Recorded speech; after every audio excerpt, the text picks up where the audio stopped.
माझ्या जिजाऊंच्या लेखीनो आणि शुभांच्या मावळ्यानो. मी कार्तिकी मुंडलिक, वर्ग 8वा. आज 12 जानेवारी राजमाता जिजाऊ यांची जयंती आणि युगाच्या प्रेरणाचा स्वामी विवेकानंद यांची सुद्धा जयंती.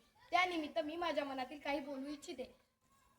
तुमचं माहेर सिंदखेड राजा विदर्भात, तुमचं सासर वेरूळ मराठवाड्यात, तुमचं आयुष्य गेलं पुण्यात पश्चिम महाराष्ट्रात, तुमच्या आयुष्याचा उत्तरार्ध म्हणजे रायगड अर्थात कोकणात. मासाहेब, तुमचं आयुष्य आमच्यासाठी प्रचंड प्रेरणादायी आहे. मासाहेब, आज जर का एखाद्या मुलाला प्रश्न विचारला जातो की मासाहेब जिजाऊंचा जन्मदिवस कधी असतो, तर आमची पोरं एकमेकांच्या तोंडाकडे पाहायला लागतात. पण खऱ्याखुऱ्या इतिहासात खरेखुरे रिअल हिरो घडविणाऱ्या मासाहेब, तुमचा जन्मदिवस आमच्या पोरांना माहीत नसतो. स्वराज्याला पराक्रमी राजे मिळाले फक्त आणि फक्त मासाहेब तुमच्यामुळेच. आज जर जगाच्या पाठीवर शुभासारखे पराक्रमी राजे घडले नसते ना, तर आम्हाला स्वराज्याची जाणीवच झाली नसती. आजच्या काळात शुभासारखे पराक्रमी राजे घडतील, पण त्याआधी तुमच्यासारख्या जिजाऊ घरात घडायला माझ्या शब्दातून एवढंच सांगायचंय हो, झोपलेल्यांना जाग करायचंय. मासाहेब, बोलण्यासाठी भरपूर आहे.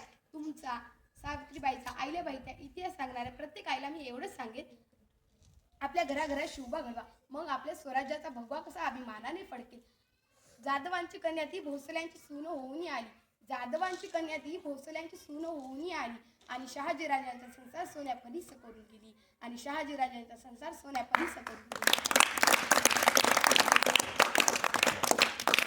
आज जर का शिवाजी महाराजांचा इतिहास ऐकल्यावर आमच्या आईला वाटतं बा शिवाजी भाऊ.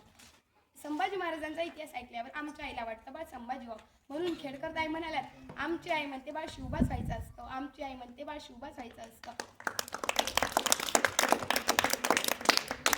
सहल जाताना बसमध्ये पुढे नाही मागे नाही मधोमध बसायचं असतं.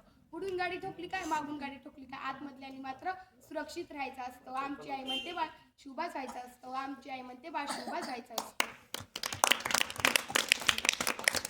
अरे, जगावं तर वाघासारखं आणि लढावं तर शिवबासारखं.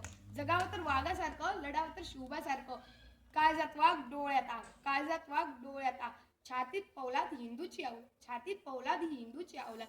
भगवे रक्त शरीराने सक्त. झुकते इथे दिल्लीचे तख्त. आणि झुकवू शकतात ते हिंदूच फक्त. आजची शुभा काय करतात तो? आजची शुभा आई वडिलांना घराबाहेर काढतात. म्हणतात ना, बाप काढलाच घराबाहेर दारात रडते आई पण. आणि बायकोला मात्र रोज म्हणायलाच तुझ्यासाठी काय पण. अरे, किती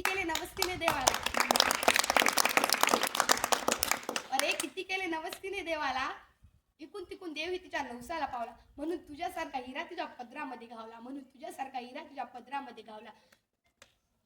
अरे, लहानपणी माय तुला शेतात न्यायची.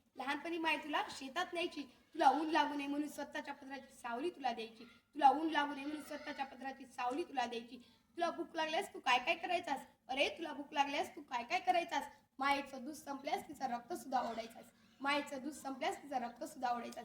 अरे, त्या रक्ताचा तरी ठेव मान, पवित्र अशा मायेचा करू नको अपमान. आता फक्त एक कर, दारातल्या माईला घरात तेवढा आण. आता किती दिवस जगणार आहे झाडावरचं पिकले पान. अरे, तू गोडगोड खा, पण म्हाताऱ्या मायला शिळी भाकर तर वाढ.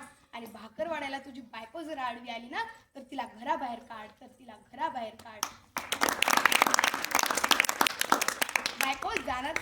बायको जाणारच नाही. मी तुला बॉन्डवर लिहून देते. आणि यदा कदाचित गेली तर मला येऊन भेट. मी तुला दुसरी करून देते.